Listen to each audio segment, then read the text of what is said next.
Olá, seja muito bem-vinda, muito bem-vindo à aula de número 5 e a gente vai falar sobre roupa e transtorno. Quando a gente fala sobre o mundo da moda, né, às vezes pode parecer que hoje em dia já um pouco menos, já tem já existe uma compreensão um pouco mais ampla sobre o assunto, mas pode parecer que ele é um assunto superficial, né, e muitas pessoas acreditam ainda que é uma coisa fútil, mas quando a gente está falando sobre o vestir, a gente está falando sobre posição social, sobre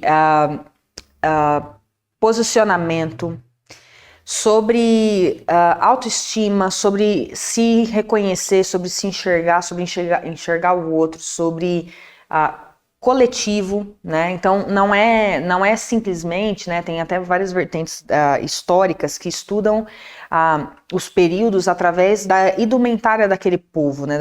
Daquele determinado grupo social. Então o vestir, ele é, para além de uma ação individual, ele é uma definição coletiva, né? E quando a gente fala em coletivo, em sociedade e em indivíduo, a gente entende que a gente traz o vestir para esse lugar de importância, né? E exatamente porque ele é importante, né? Como a gente já falou nas primeiras aulas, ele comunica, querendo a gente ou não, como a gente falou também muito no curso a Psicologia das Cores, as próprias cores das vestimentas também comunicavam, né, principalmente num período histórico em que o uso de cores era restrito a determinados grupos sociais. A gente está falando de uma coisa que é muito mais do que simplesmente vestir para cobrir, né? E quando a gente se dá conta, né, quando a gente percebe que esse assunto não é simplesmente enfim, né, alguma coisa de segundo grau de importância, a gente entende também que existem transtornos relacionados a esse assunto que precisam ser tratados com a seriedade devida, né? Quando a gente fala de transtorno, eu estou falando do ponto de vista da psicologia, né? De novo, eu não sou psicóloga, eu sou pedagoga, mas eu trabalho com moda e são questões que a gente levanta sempre no estudo da área da moda. E a gente precisa realmente olhar com bastante seriedade, não só para nós, mas também para as pessoas que estão em volta, né, ao nosso entorno, sejam amigos ou clientes, né, para o caso de você, minha colega ou meu colega consultor ou consultora. A gente precisa estar com um olhar atento, porque a gente não vai diagnosticar nada, mas a gente tem um papel muito importante no sentido de ajudar essa pessoa a perceber que pode haver alguma coisa errada e direcionar ela a buscar ajuda, né?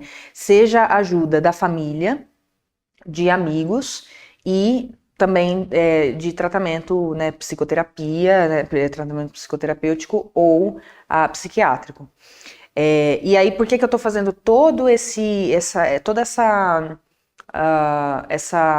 abertura, né? Toda essa introdução? Porque, de novo, né? Quando a gente está falando de transtorno, quando a gente está falando de saúde, né? Saúde mental. E, apesar de, às vezes, a gente vê muito se falar sobre isso nas redes sociais, é importante que a consultora entenda que ela não é psicóloga. Então a gente não pode diagnosticar ninguém com transtorno de ordem nenhuma. O que a gente pode fazer é realmente sugerir que essa pessoa procure ajuda, mas ao mesmo tempo a gente também precisa ter um olhar crítico, precisa conhecer um pouco sobre essas questões, exatamente para conseguir notar se existe alguma coisa errada ou não, né? Ali se passando com aquela pessoa. E aí, assim, às vezes a gente perde um pouco de vista o limite, né? Muitas clientes podem chegar pra gente buscando o nosso serviço porque elas estão, na verdade, imersas, né, em algum desses transtornos. Hoje eu trouxe 2 pra gente discutir, que são os que englobam a maior parte né, das possibilidades. E a gente precisa estar minimamente amparado para saber como lidar, né? Então, o primeiro transtorno que eu quero conversar com vocês hoje é o transtorno dismórfico corporal. Eu vou ler aqui algumas coisas e a gente vai comentando sobre esse assunto, né? Mas as pessoas normalmente passam muitas horas, né? A pessoa com transtorno dismórfico corporal, ela passa muitas horas por dia se preocupando com um suposto defeito que pode estar em qualquer parte do corpo. Então, pode ser uma pessoa que acredita que tem o nariz torto, que precisa fazer um preenchimento labial, que não pode sair de casa com um short porque tem celulite, enfim, né, todos os problemas possíveis e imagináveis, essa pessoa ela pode encontrar um deles ou mais de um, né?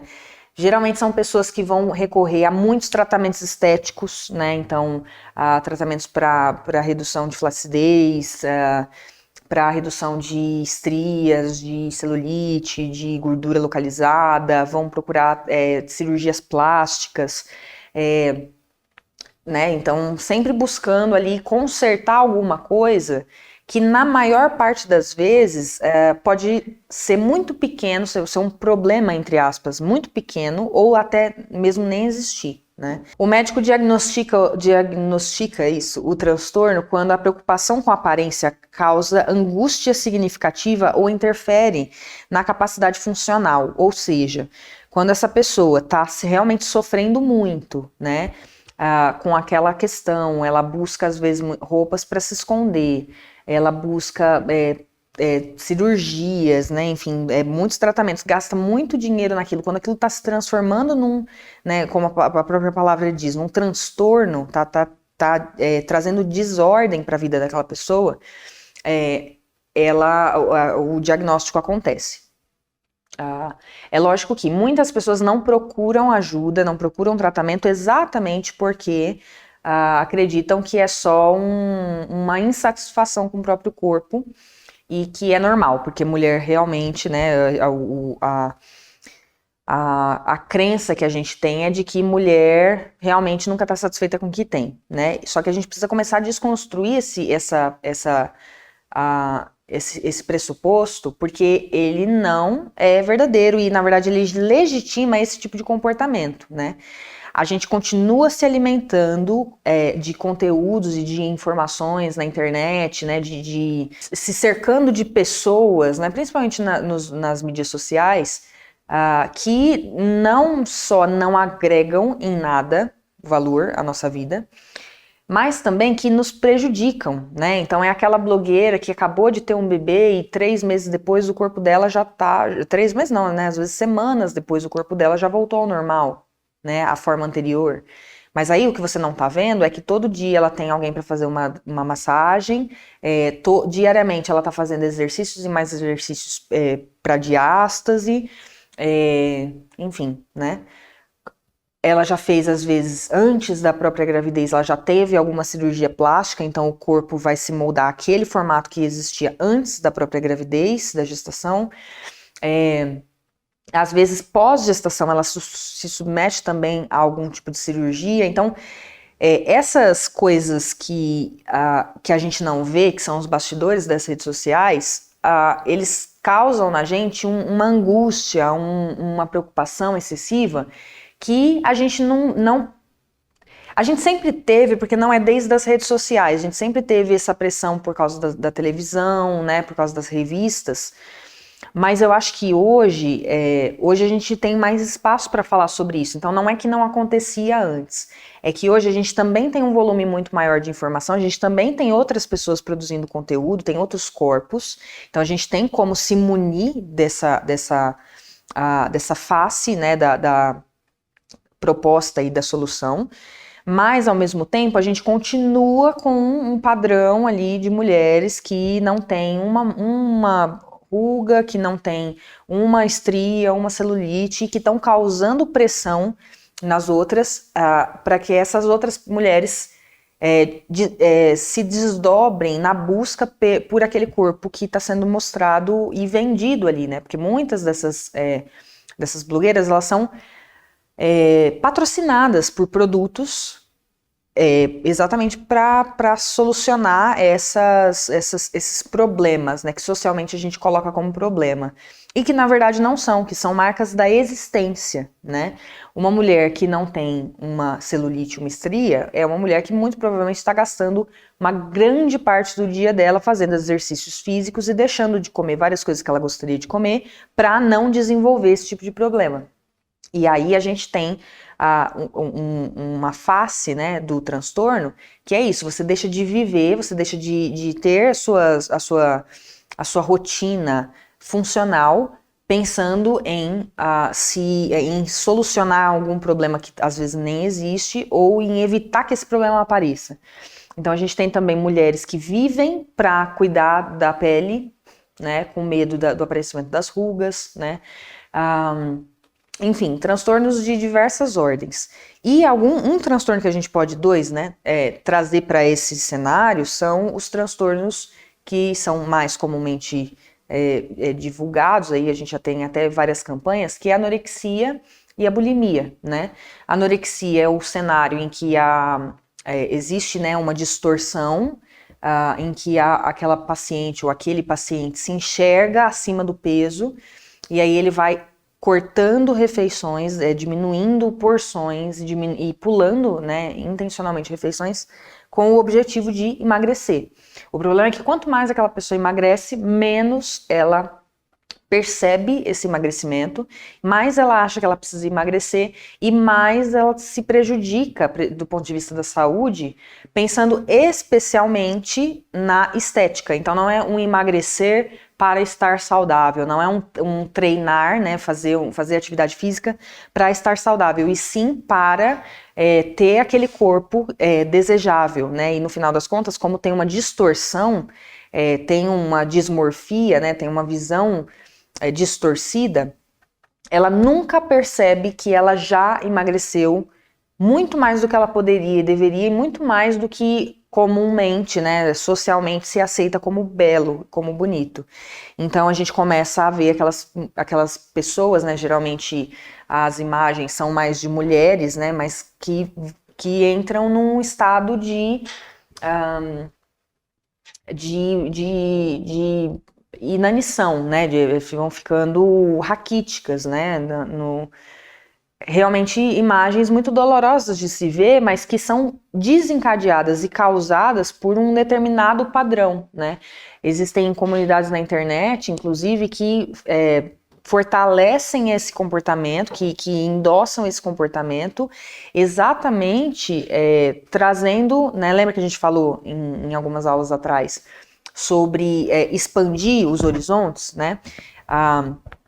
Alguns grupos, enfim, né? Algumas comunidades estão trazendo imagens e direcionamentos, né? Para, assim, que seja, né? Enfim, dicas de como não comer, né? De como emagrecer tantos quilos em tanto tempo, né? Ampliando esses horizontes, mas de um ponto de vista destrutivo, né?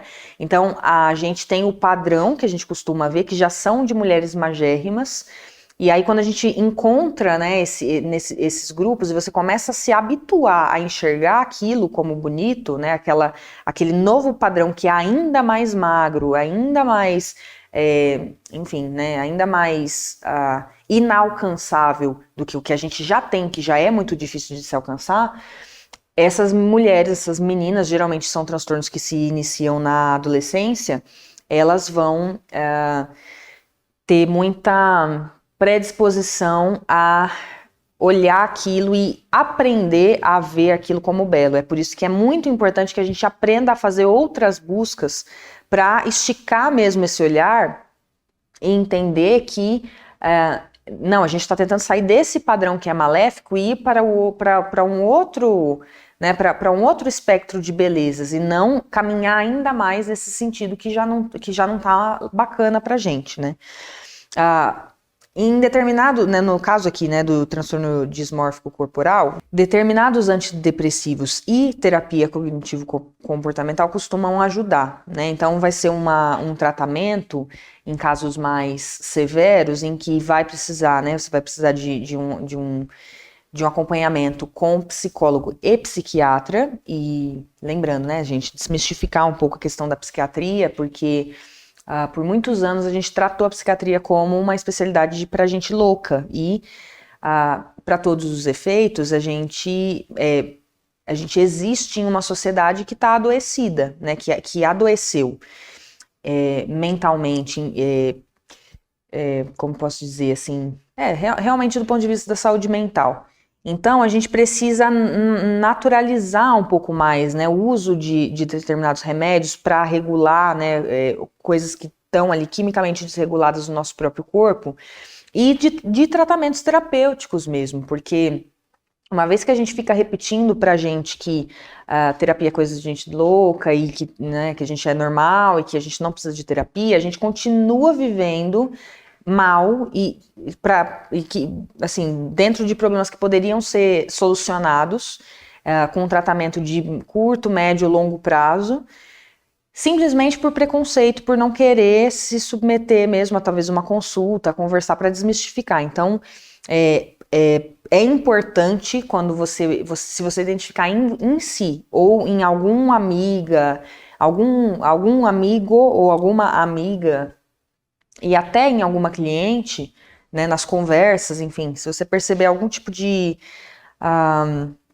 sinal preocupante, oriente a buscar ajuda, né? Ajuda em amigos que vão dar um suporte ao longo do tratamento, mas principalmente acompanhamento psicológico, porque o psicólogo pode encaminhar, né, fazer um encaminhamento para um médico psiquiatra.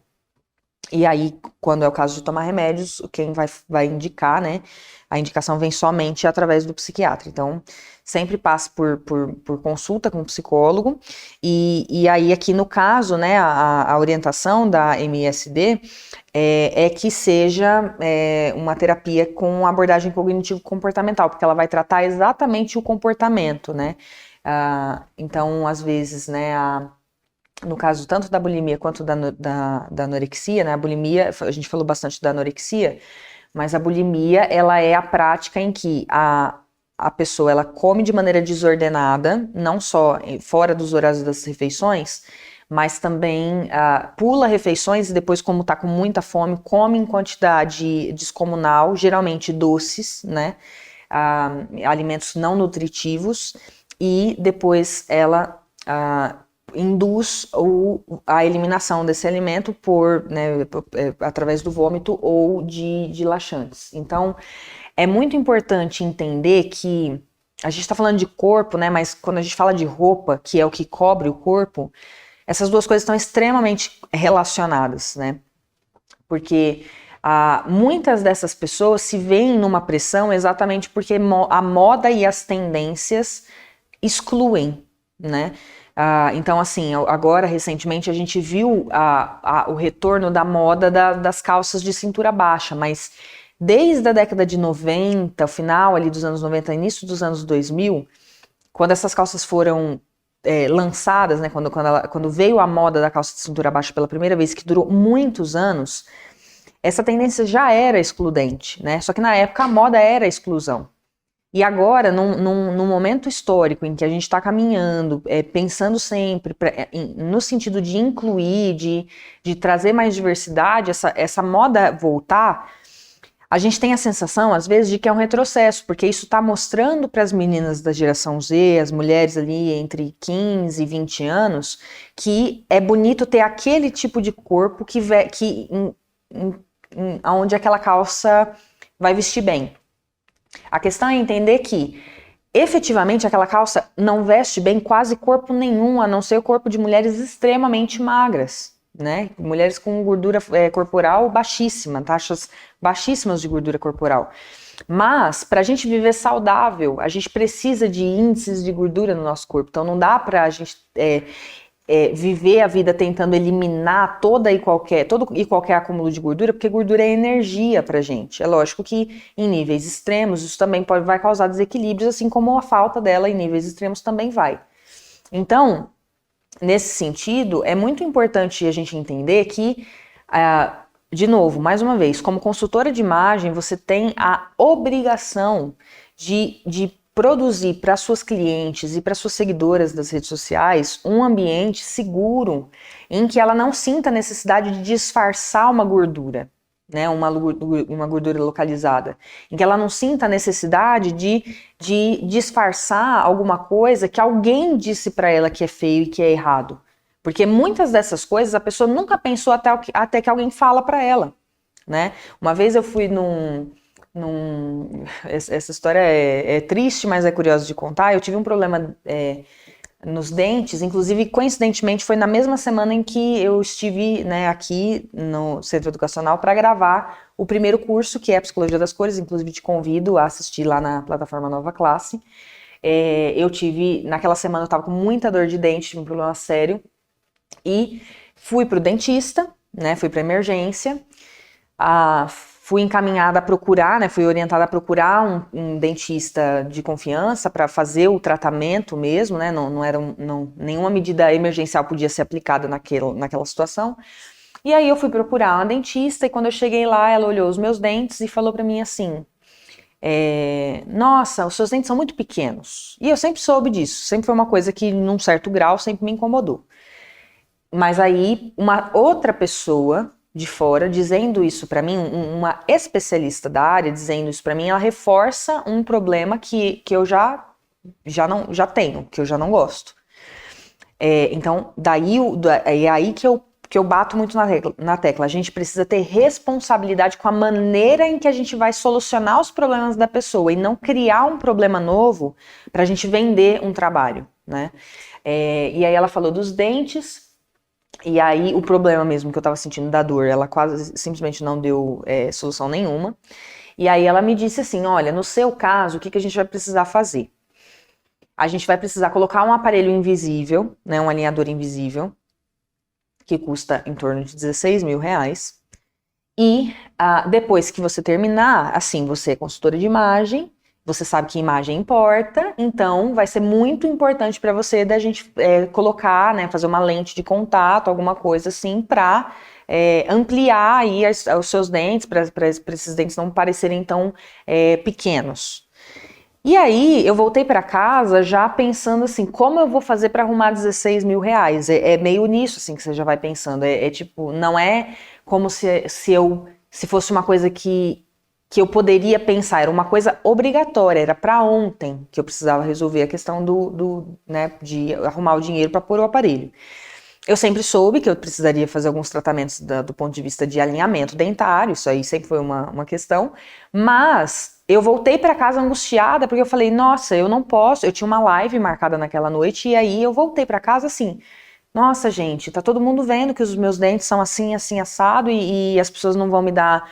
elas não vão me dar atenção do que eu tô falando, porque realmente imagem importa, eu sei disso, eu falo sobre isso, e aí elas estão me vendo falar, elas estão só prestando atenção na minha boca, e quando eu me dei conta eu tava triste, chateada, pensando que, porque eu não tinha os dentes perfeitos, os dentes certos, eu não era bonita o suficiente, e porque eu não tinha dinheiro para providenciar os dentes certos, as pessoas não iam acreditar no meu trabalho e não iam consumir o meu produto e o meu serviço.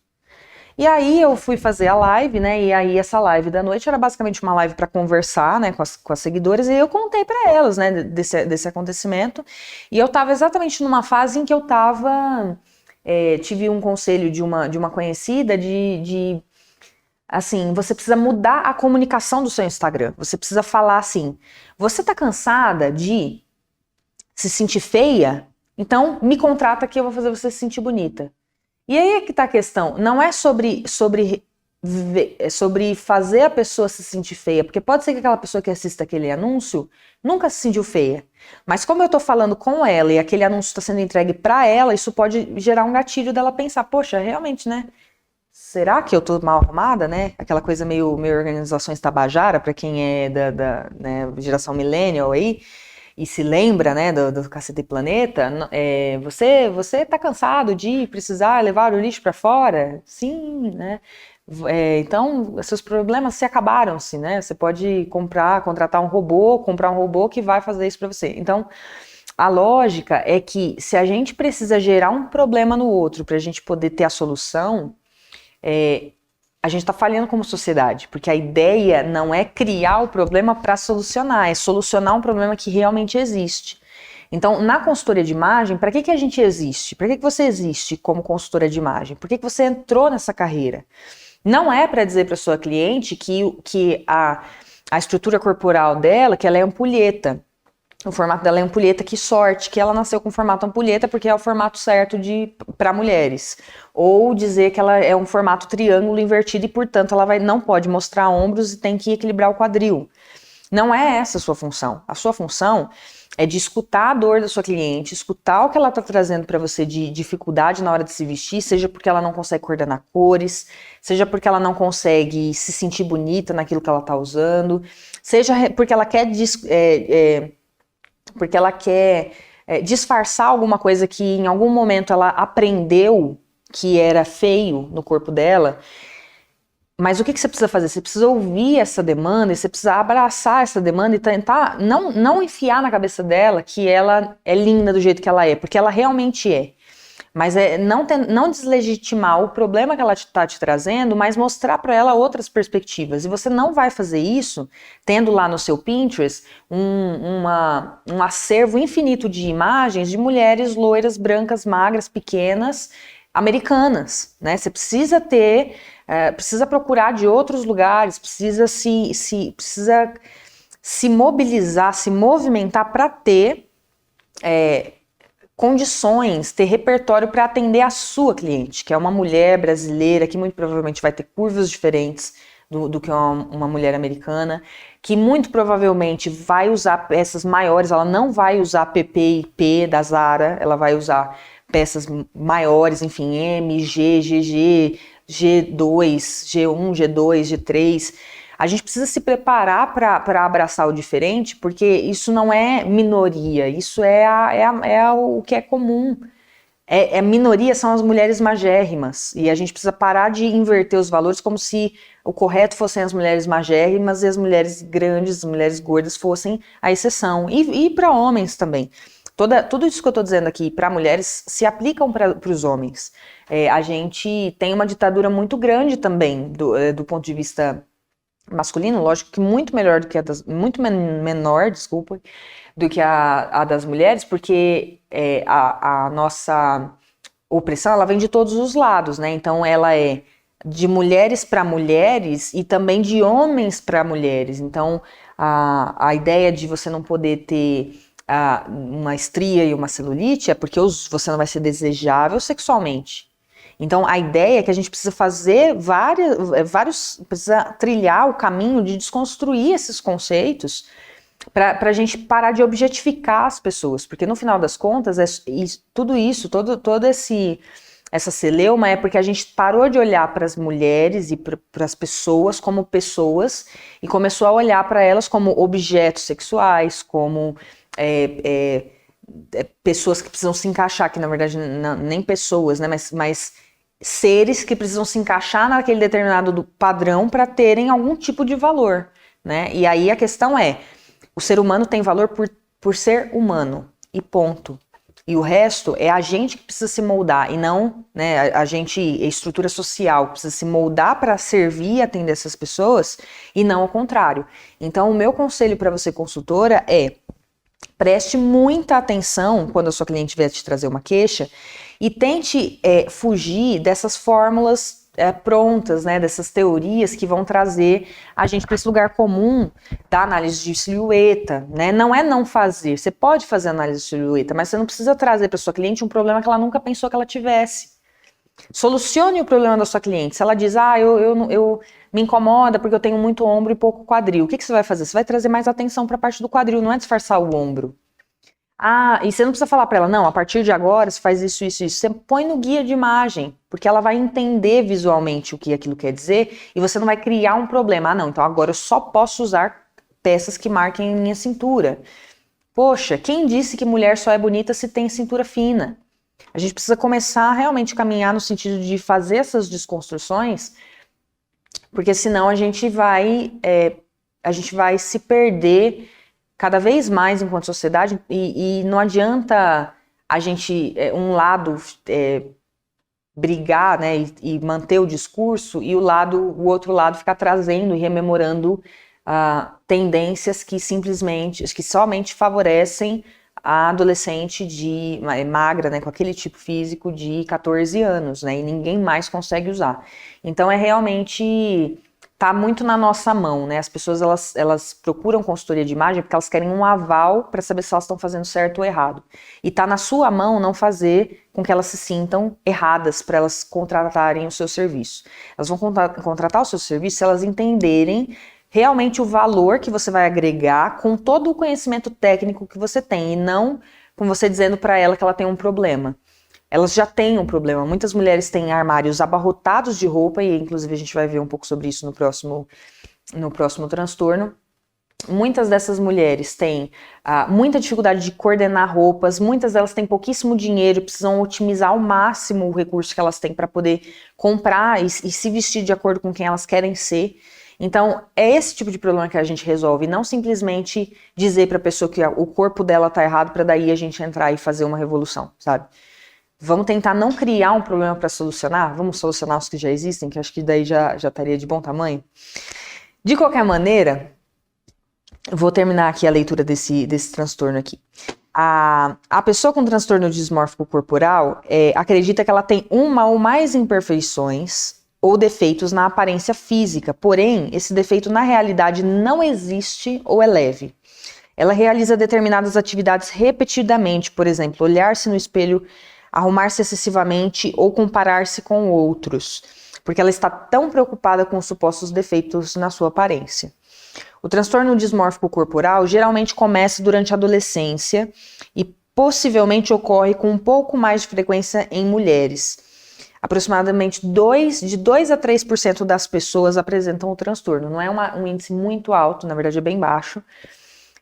Não dá pra gente simplesmente olhar para uma pessoa magra e falar que ela é anoréxica, né? Mas, até porque isso é simplificar demais o problema, mas a gente que está atuando como consultora, a gente tem algumas informações a mais do que a maior parte das pessoas que convivem com aquela pessoa, para talvez perceber que pode haver alguma coisa errada e encaminhar essa pessoa para buscar realmente um acompanhamento profissional, né? Quando a gente fala sobre transtorno, né, esses dois transtornos, eles são de ordem, eles estão dentro do aspecto do transtorno obsessivo, né? Aqui, no caso, a gente tem o transtorno de acumulação compulsiva, que quando a gente pensa na acumulação compulsiva, ela é diferente da coleção, né, do colecionador. O colecionador, ele vai comprar muito especificamente itens diferentes entre si para aquela coleção, né, para aquele acervo de colecionador que ele tem. Então ele vai cuidar muito bem dos itens, ele vai ter um lugar correto para dispor aqueles itens. Assim, logicamente que esse tipo de hobby pode ter um nível de comprometimento financeiro alto, mas ele vai se organizar, né, e vai comprar, vai adquirir, né, lógico, ele pode gastar muito dinheiro, mas não de maneira disfuncional, né. O acumulador compulsivo, ele vai trazer coisas, ele vai inserir itens de maneira desordenada, desorganizada, e ele vai ter dificuldade para se desfazer de coisas que têm pouco ou nenhum valor. Logicamente, né, a gente está trazendo tudo isso para o ponto de vista da moda, né, e todos esses transtornos, eles podem ser aplicados a muitos outros aspectos. Então, por exemplo, né, logicamente, né, eu estou trazendo um estereótipo, mas mais comumente homens vão apresentar esse transtorno relacionado a ferramentas, artigos esportivos, e mulheres muito mais aos itens do vestuário, porque o apelo do consumo para mulheres é muito mais alto, né? A começar pelo fato de que a gente tem uma variabilidade muito maior das peças, né? Então a gente vai ter não só calça jeans, né, calça, de alguns tipos de calça e camiseta, né, ou camiseta, camisa ou camisa polo, né. A gente vai ter uma variabilidade muito maior, porque a gente tem todas essas coisas, mais as blusas, os vestidos, as saias, os shorts, os diferentes modelos de calça e por aí vai. Então a indústria da moda, ela realmente investe muito no universo feminino e a gente precisa entender que ao mesmo tempo em que isso é muito gostoso, porque traz uma versatilidade muito, muito legal para a gente poder se expressar mesmo, pode ser muito nocivo, dependendo da maneira como a gente vai seguir esses direcionamentos ainda da indústria da moda, né? No caso da acumulação compulsiva, o médico diagnostica o transtorno quando a pessoa acumula posses em excesso, tem grande dificuldade de se desfazer dessas posses, sente muita angústia ou sofre diminuição da capacidade funcional devido a essa acumulação compulsiva. Então, há muitos programas americanos, até porque lá o poder aquisitivo da população é muito maior do que o do Brasil, e as pessoas são realmente bombardeadas e instigadas a comprar e substituir aquilo que elas têm por um modelo novo, simplesmente porque aquele modelo já não é o mais atual, né, não é a última moda. A gente encontra muitos daqueles programas de acumuladores, né, em que no estilo documentário, em que eles vão até a casa das pessoas e mostram aquele cenário apocalíptico em que a pessoa às vezes dorme em cima das coisas porque a casa dela já não tem espaço para colocar mais absolutamente nada, né? Lógico, falando, né, aplicando aqui para o nosso cenário, né, falando de roupa, são pessoas que as roupas às vezes já não cabem mais nos armários e elas arrumam um outro armário. A roupa já não cabe mais naqueles armários que ela tem, ela arruma uma arara. Quando você percebe, tem um quarto inteiro que está tomado para aquele único e exclusivo fim, que é o de armazenar as coisas daquela pessoa, os itens de vestuário daquela pessoa. Muitas pessoas compram e escondem os produtos do cônjuge e da família, exatamente porque, né, compram compulsivamente e às vezes até se arrependem da compra, mas né, não devolvem as peças, né, porque as lojas vão ter diferentes políticas de devolução. Elas compram e aí quando elas são inquiridas, elas mentem, né, sobre aquela compra. Muitas delas vão apresentar problemas financeiros graves, em que, né, ali a família vai ter, enfim, vai sofrer graves consequências financeiras mesmo, endividamentos graves, às vezes até situações em que a família precisa pegar empréstimo para pagar uma dívida, mas as dívidas continuam sendo feitas porque aquela pessoa compra compulsivamente. E aí, em cada cenário, né, para cada pessoa vai dar uma justificativa diferente. Eu tô comprando porque eu preciso, eu tô comprando porque eu não tenho roupa, eu tô comprando porque as roupas que eu tenho não combinam, eu tô comprando porque eu tô triste, eu tô comprando porque eu mereço, eu tô comprando porque... enfim, né, são infinitos os motivos, mas o efeito, né, a raiz do problema é uma só. Aquela pessoa, ela compra... pode ser um transtorno gerado por uma falta, né, por um cenário de extrema pobreza na infância, né, ou simplesmente por algum outro desencadeador, né, então seja por sentir que se ela comprar aquilo ela vai ficar bonita, né, enfim, infinitas as possibilidades, mas basicamente se resume ao ato, não só o ato, né, mas a urgência, a ânsia de comprar, de experimentar aquela cadeia de dopamina que é liberada quando ela passa o cartão e pega uma sacola. Quando a gente, olhando então, né, para esse cenário, determinados antidepressivos e terapia cognitivo-comportamental podem ajudar também, né? Então, mais uma vez, se você se encontra num cenário parecido, ou se você conhece alguém, algum amigo, alguma cliente que você está percebendo que está tendo ali comportamentos destrutivos enfim, né, que caminham para algum desses dois transtornos que a gente resumiu aqui, né? Lógico que tem coisas menores dentro de cada um deles, alguns vão ter características mais específicas, mas de maneira geral, né, encaminhe essas pessoas, converse com essas pessoas e sugira, né, que que elas procurem, né, acompanhamento psicológico. O psicólogo sempre pode encaminhar para o psiquiatra é o único que pode medicar, mas o primeiro passo é que essa pessoa se sinta amparada.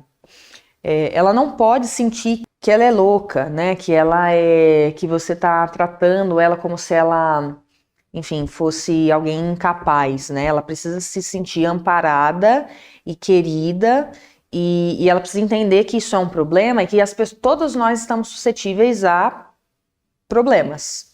E que ela tem um problema, ela tá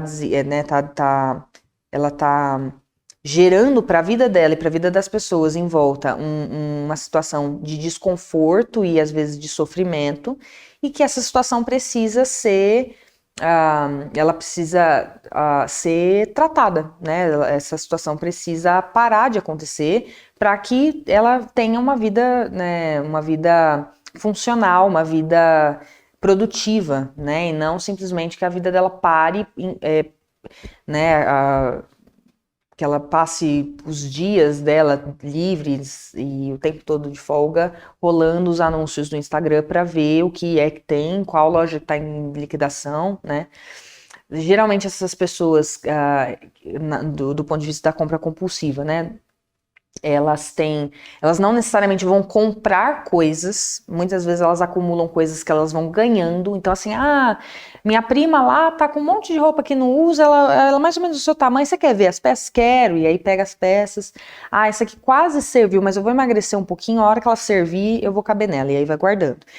Essa daqui eu achei linda, não gostei muito desse penduricalho que tem nela, mas eu gostei da cor, e aí vai guardando as coisas sem critério. Então, não necessariamente é sobre a compra, né? A gente pode achar tanto a pessoa que acumula o que ganha, né? As peças que ganha de pessoas, né? Enfim, peças ou usadas ou seminovas, qualquer que seja o cenário. Pessoas que compram compulsivamente em bazares, porque as roupas são muito baratinhas. Pessoas que compram compulsivamente em brechó pelo prazer de chegar e ver aquelas peças todas, né, todas diferentes entre si, e ir para casa com um bilhetinho, uma lembrancinha, um brinde. Pessoas que compram em lojas de departamento, em fast fashions, em lojas de peças de marcas de entrada de luxo, marcas de luxo. A gente tem todo um espectro de variações desse transtorno, e realmente ele precisa ser acompanhado. Tem um filme muito legal que eu gosto de indicar quando a gente fala sobre esse transtorno, que chama Os Delírios de Consumo de Beck Bloom. Muito possivelmente você já trombou com ele passando ali na sessão da tarde, mas se você nunca assistiu, eu recomendo fortemente que você procure ele para assistir nos streamings, porque ele trata exatamente dessa personagem, que é a Rebecca Bloom, que tem um transtorno de acumulação compulsiva, né, de compra compulsiva.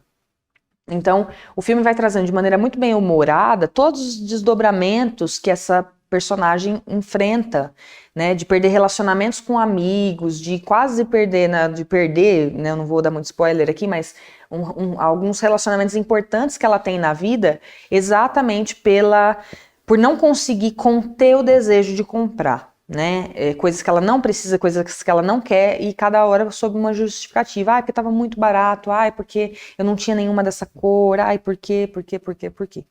Então, se você conhece alguém, né, de novo, fica aí o apelo para você conversar com essa pessoa com todo carinho, com todo cuidado, e tentar realmente fazer a diferença na vida dela, para que ela possa procurar tratamento enfim, viver uma vida mais plena.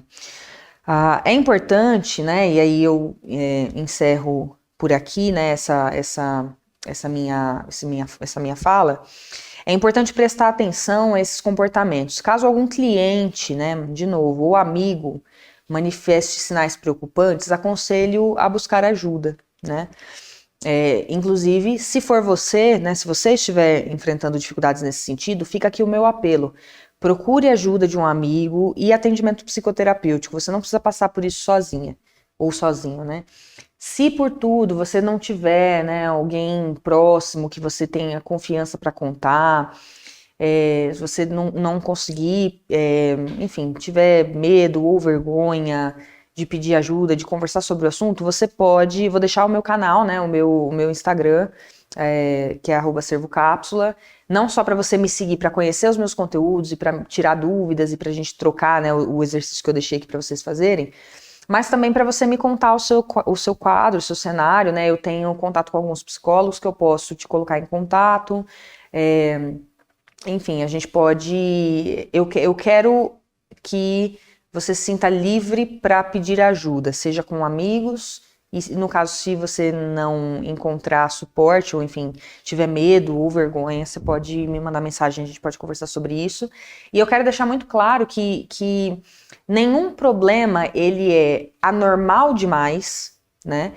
Mas ao mesmo tempo, ele não é, nenhum problema também é pequeno demais para ser tratado. Então, ele não é anormal demais para você ser uma pessoa bizarra, que tem né, meu Deus, pessoa louca, né, coisa que a gente costuma falar, que já é em si um termo muito complexo, né, capacitista, mas a ideia é que a gente entenda que são doenças, são transtornos, são coisas que estão atrapalhando a vida. Se a gente está com uma dor de cabeça constante, com uma enxaqueca constante, aquilo vai atrapalhar a nossa vida, aquilo vai atrapalhar a nossa qualidade de vida, e a gente vai procurar um remédio, não vai?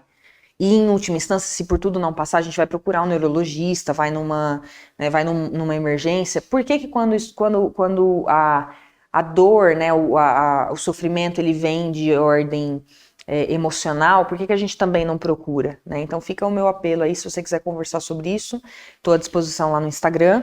E para você saber mais sobre os nossos produtos, os nossos serviços, outros cursos também, siga a gente lá no Instagram, que é @servocápsula, e procure os nossos outros cursos na plataforma Nova Classe. Muito obrigada por estar aqui, até aqui comigo, e encontro você na próxima. Tchau, tchau.